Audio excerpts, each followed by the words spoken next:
السلام عليكم. طيب, let's watch this report together first, then inshallah Brother Khalid will be with us live from Lebanon. Bismillah.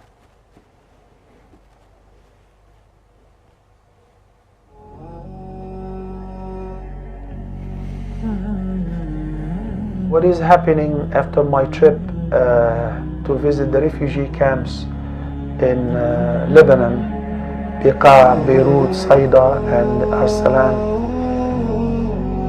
Not only it broke me physically and I returned sick, but spiritually too. I'm broken. I'm finding very hard time to resist my tears every time I remember. It's beyond imagination. It's unbelievable. It's really unacceptable.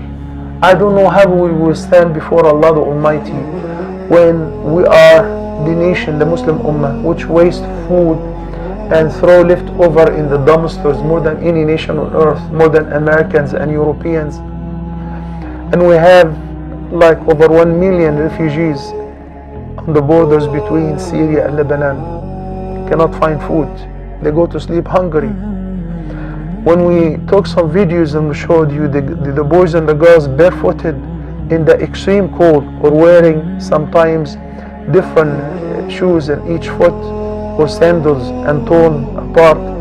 And when I entered some of the tents and I sat with them and I saw how extremely cold were some of the tents, there is no heating system. It is the fire logs.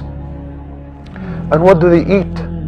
Only when some people take food to them. They don't have a chance to work. Most of them are orphans and widows.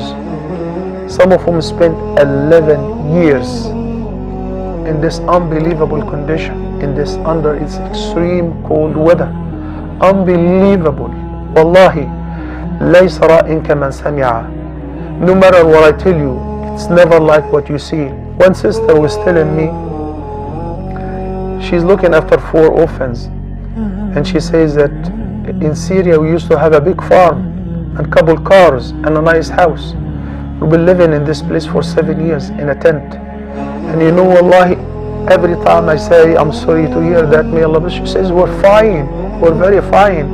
There are a lot of people who have nothing, and she says we're very fine. I felt like a little ant. I felt like I'm nothing. You know, yes, we remember some days that we haven't eaten anything since the morning, since we left from the hotel until it was almost midnight. Why? Because what food you're talking about? We're hungry. I know I was hungry.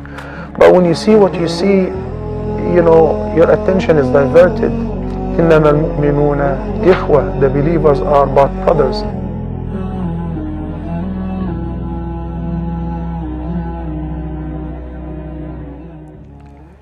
Assalamu alaikum wa rahmatullahi wa barakatuh, and welcome back. Yes, indeed, I was there before Ramadan, and I was very determined to visit them in Ramadan again.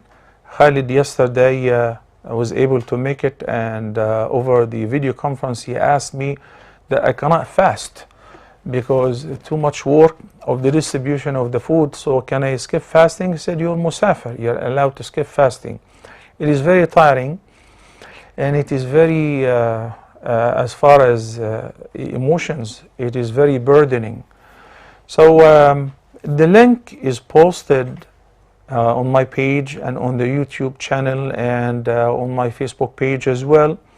And it will be showed on the bottom of the screen as well. Feel free at any moment, whether right now or later or in Ramadan or after Ramadan, because it seems like the world is not really interested in solving the problem of those poor people any soon. They are very concerned about the Ukrainians and hosting them, providing them with food and provide them with shelters, which is good. And I don't blame them for that. They say we're all Europeans. We too, we're all Muslims. We're all Muslims.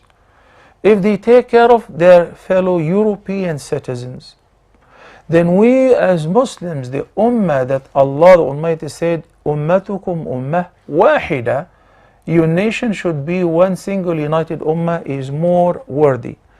And the little report, the video that you have seen is nothing compared to what you have seen.